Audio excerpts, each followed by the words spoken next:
Fill in the blank. You're not getting any younger, so find a way to leave your mark. Hey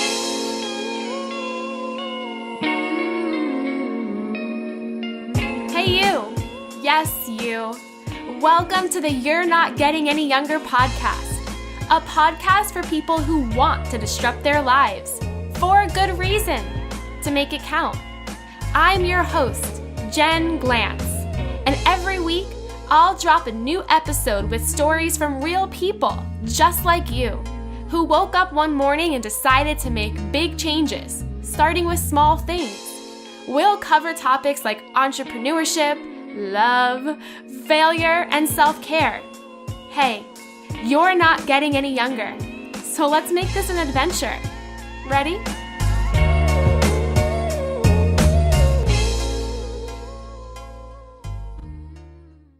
Hey, hi, hello, what's up, any youngers? Back together again for another episode. We are reaching the 50 episode mark for the You're Not Getting Any Younger podcast. I can't believe it, but I also can because there's a lot of labor of love that goes into recording this podcast. So for episode number 50, I'm going to do an episode all about you asking me the kinds of questions that you want. As the host for almost 50 episodes of this podcast, I've interviewed a lot of really freaking awesome people, but I want to turn the tables onto myself and be completely open and transparent with you. If you have a question that you want me to answer during the Ask Jen Anything episode for episode number 50, email me, jenglantz@gmail.com. You could also send it over anonymously. I posted something in the Secret You're Not Getting Any Younger Facebook group that leads you to an anonymous form where you can submit any question that you want from me. I'm open. I will answer it all. If you've ever wanted to know how to get a book published, how to start a crazy business idea, or if you want to ask any questions about my life on the road, traveling to a new city every month, go for it. On this week's episode, I'm recording this intro from my bed in Los Angeles. After 2 insane weeks of travel, I'm finally back, and I'm pretty exhausted. Oh, it was such a long road back. My flight back to LA on Friday, I was so excited. I got to the airport at 4:30 p.m. My flight was taking off at 5. All was well. I get on the plane and the pilot tells us before we take off from New York that we are going to have to make an emergency landing in Denver to refuel the plane because apparently this time of year the winds are so bad that planes burn through fuel. So here I am exhausted after 2 weeks on the road working 16 plus hour days just trying to get home, and the pilot tells us before we even take off that we're going to make a detour in Denver to refuel. Didn't get home until about 3 a.m., which was a whole 12 hours of travel. I could have flown from New York to Europe or Israel, but anyway, happy to be home safe in my bed talking to you. By the time you listen to this episode, the Super Bowl is going to be way over, but I want to share a story with you about where I was for the Super Bowl last year. I couldn't remember, so I looked at my calendar on my phone, and I realized that this time last year, I was in Newport News, Virginia on my book tour for Always a Bridesmaid for Hire, and I was speaking at an event, and after the event was over, the woman who organized the event told me that for Super Bowl that night, she was going to pick me up in my hotel, take me to her house, and I could watch the game with her and her family. And I remember thinking, oh my God, how do I get out of saying yes to this? Because, you know, sometimes when you've had an exhausting day or a stranger invites you somewhere, your first thought is, that's going to be weird, it's going to be awkward, how do I get out? So I said to her, thank you so much, but I already have plans, which was the quickest lie I could think of because who in the world did I possibly know in Newport News? And even if I did know someone, they would have probably been at the event, right? So I told her that I had plans and she was like, no way, come on, please, I'll pick you up, call me if you change your mind. I thought to myself, not a chance that I will, but I told her sure. After the event, I went home to my hotel room. I took a 2-hour nap, and I woke up with these incredible plans to go to the nearest pizza restaurant I could find, order the biggest pizza I could stomach, and watch the game by myself. And then I thought to myself, Jen, what is wrong with you? This really awesome woman invited you into her life, her memories, her Super Bowl party, and you lied your way out of it. Why? Because you're tired? Because sometimes you're scared of parties filled with strangers? Because why? I told myself I had 5 minutes to come up with an answer. And when I couldn't, I texted the woman and said, listen, I'll be there in 20 minutes. So I end up going to this Super Bowl party where I know absolutely nobody. I ended up having tons of chips and dips, chocolate chip cookies, veggie lasagna, and conversations with complete strangers about the most insane topics, like things that I don't even talk to my dear friends about, because that is totally the power of strangers. And sometimes we open up to them more than the people who know us the best. And I know that sounds strange, but I'm also going to tell you that that's okay. That's completely okay. When it was time to go, I thought to myself, Jen, this is why you say yes to people when people invite you places, because people have the power to wake you up and shake you up and remind you about a simple thing about life. Time is better spent shared than solo. My friends, that's true. So true. This week's episode, we have Wenzke. Her and her husband moved 10 times in 11 years, living in 7 states across the United States. She created the popular blog, The Art of Happy Moving, to help others build a happier life before, during, and after a move. I was so excited to chat with Allie because we both are the kind of people who are constantly moving around, unpacking our bags places, and making new friends. So on this episode, we talk about how to say goodbye to a city and a ton of your stuff. What's the most overwhelming part of moving and how to handle it? The benefit of breaking up with your routine, and how to find happiness and friends in any city that you live in. Hey, Any Youngers, thank you so much again for listening to this podcast. If you like it, you love it, you care about it, it would mean the world if you rated and reviewed it on iTunes. Just write us a sentence or two about what you enjoy the most. It helps so much getting the attention of other people around the world. And also, don't be shy. Come hang out with us in the secret You're Not Getting Any Younger Facebook group.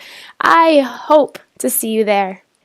You and your husband have moved 10 times in 11 years. What is that all about? I know, it's crazy, isn't it? We moved for school and then for our career. So we kept moving around, sometimes for his job, sometimes for my job. And a lot of times when people start thinking about it, though, they realize that they have also moved a lot of times. I know you have moved around a bunch, right? Yes. Yeah. And so once you start counting it, you realize how often we move. And the average American actually moves 11.7 times in their lifetime. So we're not that unusual. People are moving all the time. Wow, I guess you're right. I guess people just don't realize it. I mean, I think when you say the word move, you think, okay, you pick up all your stuff, you move across the country, you move to another country even. But truthfully, a lot of us just move apartments. We move down the street. We move to maybe a brand new city in our own state. But moving that often, that's almost one time every year or so. Yep. What did that feel like when you were starting out with your relationship, when you were with your husband, changing careers, changing jobs? What was that process like, packing up and going? We got into a rhythm. We sort of knew our strengths, and so we would divide and conquer, but we learned a lot along the way. We made tons of mistakes. We did some dumb things, and we were just used to it. By the end, we knew, okay, declutter, get rid of everything. This is how we'll pack up. And it was exciting. We got to go to a lot of different places, and we were living in the DC area, in Ohio, in California, Chicago, Tennessee. So we got to experience a lot of amazing places, and it was fun. And we were able to both do things in our careers that we wanted to do. And so that's how we needed to make it happen, by moving and sort of following each other to different places to get to do what we wanted to do with our careers. I like that you said you made a lot of mistakes. That's something that I have found that I did when I decided to sell almost everything I owned and then just move from state to state every couple of months. One of the things I realized that I was doing at first was packing too much. It was so hard to say goodbye to some of the stuff that I didn't need to be bringing with me. So what were some of those early mistakes that you and your husband made when you started moving quite often? Yeah, I think one big mistake is we forget how long it takes us to do everything. And packing takes, I would say, add 50% to whatever time you think will happen that you need to pack everything. And I think Murphy's Law was made for moving, that something will happen that you don't expect. That's the worst possible scenario. So just plan for that and give yourself extra time. And one of the times we were moving from Ohio to California and we didn't give ourselves enough time, and we're trying to, at this point, shove everything into the truck. And we had to leave my favorite beach chairs, and they didn't fit. We couldn't get rid of it. So I would say one of the biggest mistakes was just not decluttering enough and not giving ourselves enough time to finish the decluttering and packing everything. So those beach chairs, you had to leave them behind. How did you say to yourself, okay, I love these chairs so much. There's memories, there's meaning behind them. How did you let them go? We had no choice. They would not fit. So we had to literally throw them into the dumpster. And we have decluttered so many times, and I like decluttering. I don't get that sentimentally attached to very many things.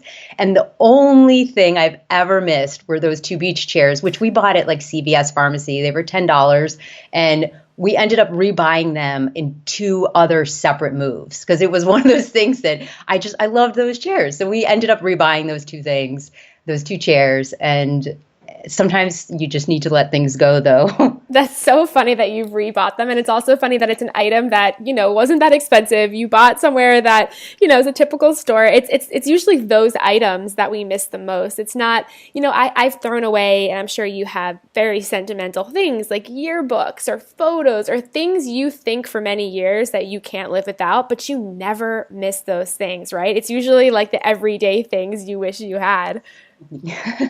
What was the hardest thing that you had to get rid of? I think when I was packing up my New York apartment to leave, I think it was a lot of the clothing. Like for me, I had held on to clothing in that one closet for 6 years that I swore I was going to wear, but half of it had tags on it. And I always said, oh, maybe I'll wear it, but I never did. So I think the art of putting things into trash bags, sending them over to Goodwill or somewhere else that you're donating them, that was really hard. Like, did you ever have any moments like that where you really had to look at items and question, am I really going to need this, or can I just part ways with it and see if I need it? I'm pretty ruthless when it comes to decluttering. So I don't typically get that sentimentally attached to different items. So I guess having moved so often, you need to get that way, or else it would be too emotionally draining to go through that every single time we moved. The only thing would be letters. I've kept a trunk of letters that I still have from my 3rd grade pen pal all the way through letters that I've received, a couple months ago. So that's the one thing that I will not throw out, and I just kind of keep taking that trunk with us everywhere we go. But other than that, I'm pretty ruthless about decluttering. I love that. And I know a lot of people listening right now are considering making that transition, making that big move. They want to declutter. So what are maybe 1 or 2 tips for people who do get emotionally attached to those little things to let them go? Mm-hmm. I think a few different tips. One would be to figure out what your motivation is for decluttering first, and to figure out, why are you doing this? Is it to save money when you're moving, or is it to have, if you're not moving and you just want to have a cleaner house, is it to have a more simplified lifestyle? Is it because your belongings will help somebody else? You mentioned you still had some clothes with tags on them. Well, think of someone else that could use that clothes that doesn't have a nice outfit to wear to work, and to have an idea of how you're helping somebody else. So your motivation could be any of those, but having that in the back of your mind while you're going through decluttering can help. And I've also found that it's helpful if you are not someone who is ruthless about decluttering and you're someone who's more of a keeper, to find somebody who likes to declutter and can help you through the process. It's much easier if you have a helper there with you, whether it's your mom or your best friend or whoever, to help walk you through it. That's really helpful. And one thing I do with my kids, we have a toy shop that I'll put together for them. So we gather the toys from everywhere in the house. And so if you don't have kids and you're doing this for yourself, you can do this with all of your shirts. And it's like the Marie Kondo thing, where you're getting everything from everywhere in your house and putting it in one room. And so with my kids, I set it up by category. So I'll have the Barbies and the Matchbox cars and the Legos all separated into different sections.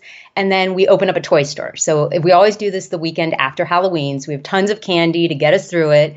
And I give my kids either sticky notes or a bag, and then they go shopping. So they get to go shopping in our house, and they run around and buy everything that they want to keep. And then I move everything away and kind of clear out the area, and they come back and can do a second round. So they can go through and keep shopping and buy everything. And it's been so interesting seeing the difference in the way my kids handle it and the way I handle it now too when I do my own items, where you think of it not what am I getting rid of, but what do I want to keep? And it's really changed the way they feel about it, where then there's a whole pile of things that they realize they've grown out of them or they don't use them. And it's changed the way that we declutter in our house. I love that so much. And I'm even thinking about some of my own stuff. When I decided to pack up and move around, I kept about 4 garbage bags in my boyfriend's parents' house. And I sort of do the same thing where every time I go back there, I lay everything out and I look at, okay, what do I want to take with me when I go back on the road?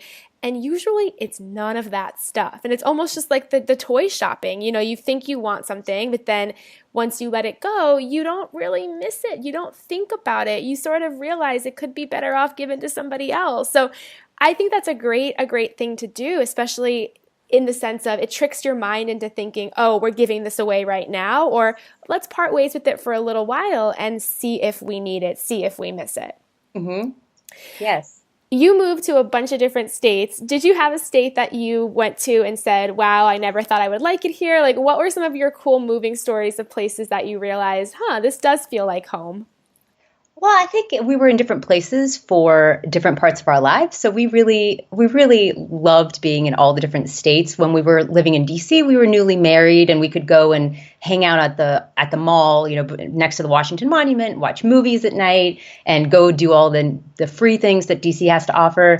When we were in California, we were able to afford to live there because we were in student housing, and we could go to Half Moon Bay and go walking along the beach at any time. And it was beautiful to live out there. And now we're in the Chicago area. And for this time in our life, it's great for us. We have young kids and we can go into the city and go to comedy clubs. So every city, every state had something different to offer. And we just tried to take advantage of whatever it was while we lived there. I know that a lot of people in the You're Not Getting Any Younger Facebook group, they write that they want to take the risk. They want to pack everything up. They want to move to a new state. They want to start new. Mm-hmm. For some people, that feels like quite a big risk. And I like your attitude about moving in the sense that it's almost a new adventure. So what advice do you have for people who are sitting there making that debate, choosing whether to stay or whether to go? I think it depends why they want to go. Somebody that I talked to about moving said, you're encouraging everyone to move. And that's not really the case. I talk about happy moving. And if you're trying to go through this stressful time, there are some ways to make it better. But I don't think moving is necessarily for everyone. And so I would say for those people who are on the fence to first figure out, what are your goals? Why are you deciding to move? Is it because, what's important to you? Is it being close to family? Is it going after the next job, career advancement? So figuring out why you want to move and then seeing if the city offers that. But then also thinking one mistake we made that I can go into in more detail is we moved to a place that wasn't right for us. And so figure out what you love about where you are now and then see if the city offers those types of things that you love, because you don't want to make the jump and then get there and realize that you've made a terrible mistake like we did and then have to go through a move again. So I think a lot of soul searching has to happen first, where you really look inward and see what's important to you and whether this move will help you get to whatever your next step is. I love that. And I've made that mistake too before, where I ended up in a city that I thought I would love. I got there and thought, there's nothing about this city that fits with who I am, what I'm looking to do. So logistically, do you advise that people go for a weekend in that city? Do you advise that maybe they live there for a week? What should they do so that they know, okay, if I take this risk, it's a risk that I've done a little bit of research doing? The first step would be to figure it out on your own before you even visit there. And so before you make a trip, figure out everything that you love, like a gratitude journal of your own city. What are the things that made me happy that I'm looking forward to in the upcoming few months? What made me happy in the last few months? And write it all down so you can see some patterns of things you really love. So for me, for example, I love going to comedy clubs. I love going to the theater. And I didn't realize how much I enjoyed these things until we left and moved to a city that didn't offer these things. And I didn't think that was important because I have my kids, we live in the suburbs, I didn't think living in one suburb versus another made that much of a difference. So figure out things you love and then just start. You can look at, there's something called citydata.com forums. And on those forums, there's information about every single city and state in the United States. There's also international forums, and you can get a sense of the flavor of a city. You can ask questions about things to do or neighborhoods or whatnot. And so do some research online before you go there. And then when you do go there, the more time you can spend in a city before you move is fantastic, but I know that's not always realistic. At least for us, we would go for a weekend or for 4 days and make a decision based on that. If you have a job offer, you need to make a decision right away.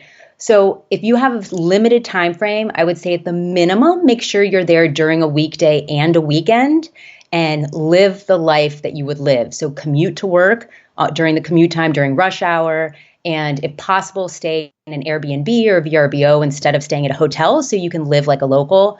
Go grocery shopping, do the day-to-day things instead of going to the touristy activities, and see what it would be like to live there on a daily basis. I think that's such great advice. And I remember I fell in love with Portland, and that was one of my favorite cities I've ever lived in. And I remember my boyfriend and I, at 8 o'clock in the morning, we started doing like a commute walk. What would it be like to commute here, walking from where we were living to where we could potentially work? And it was so cool seeing the environment of the city like that, rather than waking up at noon, going and doing all the touristy things and loving the city in that sense. So I think that's amazing, amazing advice. Speaking advice, your website, theartofhappymoving.com. It's a blog, there's events, you have resources and checklists, and you have a book coming out in spring 2019 called The Art of Happy Moving. What made you want to become the go-to advice expert when it comes to moving and doing it in a way that will not stress people out?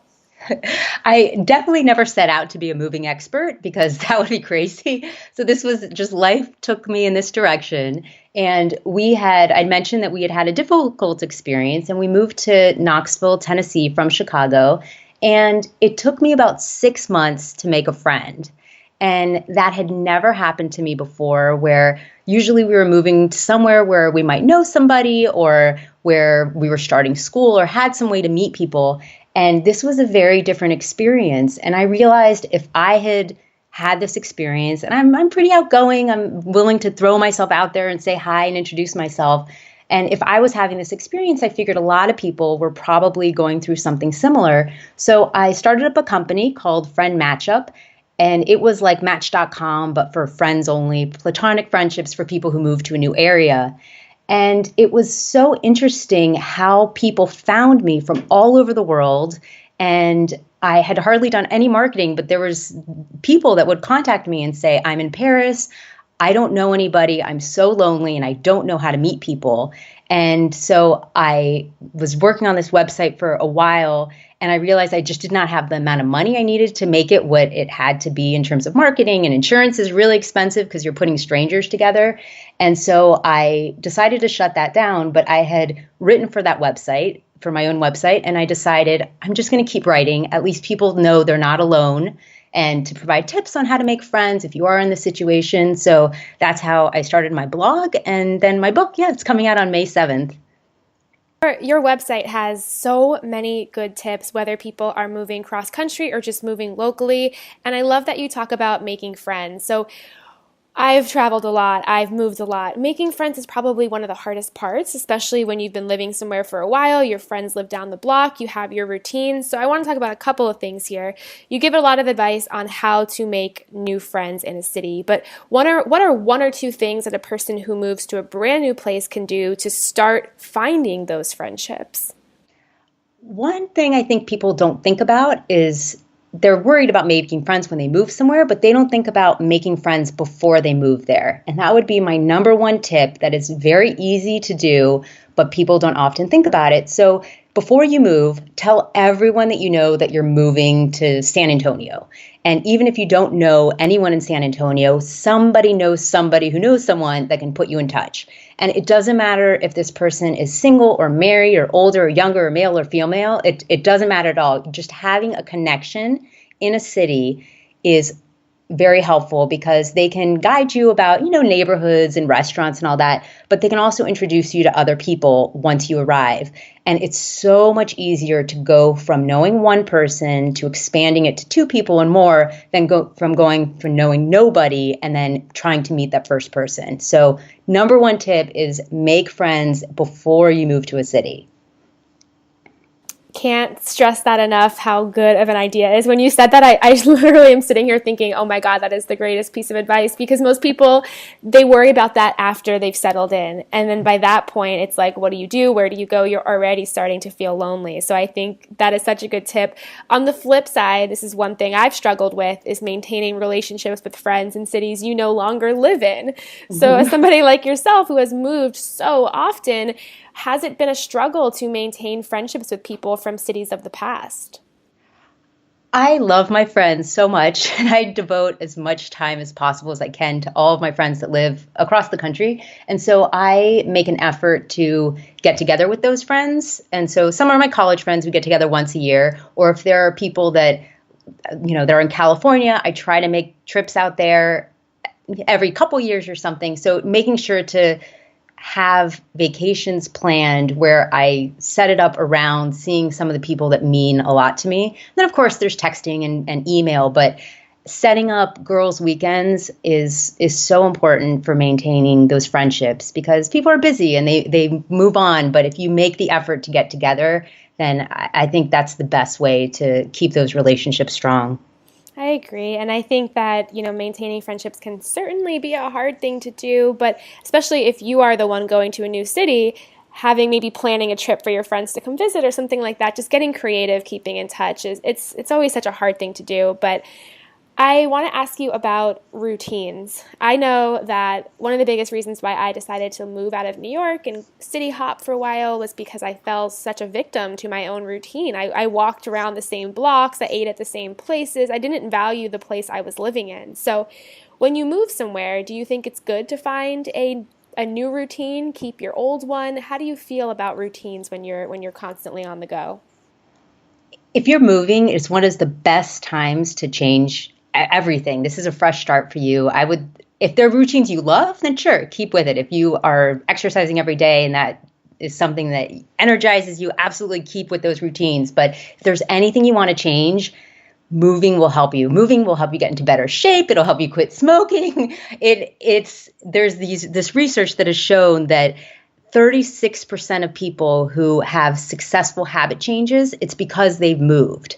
So if you look at the People magazine, like the Half Their Size issue, and there's 6 women on there, then 2 of those women have made these drastic changes because they moved. So it's so important to take advantage of a move, to shake up your routines and start something. So I'm a big proponent of making your after better than your before when you move, because you're moving for something better. I think that's sort of the theme that I found over and over of talking to people about their moves is there's a reason they're moving. They're moving for a better life. So take advantage of shaking up your routines and create new good ones that will help you become whatever it is that you want after you move. You talk about how important it is to get out of your comfort zone, to re-energize. What tips do you have for people who are going to do that? They are going to make the move. They want to change. They want to be the best version of themselves. How do they get out of their comfort zone? I just go for it. I would say have a plan of what you want, what you see as your after, whether it's you want to change the way you dress or change the way if you want to read more or I started doing this storytelling class at Second City, which terrified me, but just to do something different that's exciting and kind of shakes up your routine in your life. So figure out what your goals are and then plan for it. And you mentioned how a lot of people, they move to a new city not thinking about making friends until they get there. And I feel as though it's the same thing with routines, that people don't think about it until after they're settled and have unpacked their boxes, but think about it before you move so you have a plan in place. So once you get there, you can go just full in, joining whatever activity you want to start when you move to the new place. I have a question from you from a listener in the You're Not Getting Any Younger Facebook group, Sam. Sam just quit her job yesterday to move across the country to San Diego. This is the first major move that Sam has made in the past 6 years of her life, so she is scared. She's wondering if she made a really bad decision by quitting her job and moving. Do you have any inspirational words of advice for Sam as she makes this huge life change? Sam, you're very brave, and I'm very excited for you. If you had a reason to quit your job, I say go for it. Try it out. Go to San Diego. Sounds amazing, especially right now. I'm in Chicago, and it's inches of snow. So enjoy your new city. Take advantage of it, and you will find a different job out there. You can do something drastically different with your life. So you will do amazing things and enjoy this as the adventure that it is. I love that. My final question for you, Allie, is fill in the blank. You're not getting any younger, so find a way to leave your mark. Oh, that's amazing. Your advice is wonderful. Allie, please tell our listeners where they can find out more about you and, of course, your book. Yeah, so my blog is called The Art of Happy Moving, and I have a lot of checklists on there if you are looking to move, and all sorts of free resources. And then my book is coming out on May 7th. It's called The Art of Happy Moving. And you can find me on Instagram at Allie Wenzke. I'm on Facebook, The Art of Happy Moving, on Twitter at Allie Wenzke. And I'd love to connect with you. Thank you so much, Allie. I really appreciate you on the show today. Hey, you. Thank you for listening to the You're Not Getting Any Younger podcast. There are hundreds of thousands of pods out there, so thank you for listening to this one. You can find the show notes for this week's episode up on our website, anyyounger.com. Subscribe, rate, and review the You're Not Getting Any Younger podcast on iTunes so that other ears around the world can listen too. Oh, and join our secret You're Not Getting Any Younger Facebook group, where over 1,000 people are talking about how to disrupt their lives, for a good reason, to make it count. Until next week, all my love, Jen Glantz.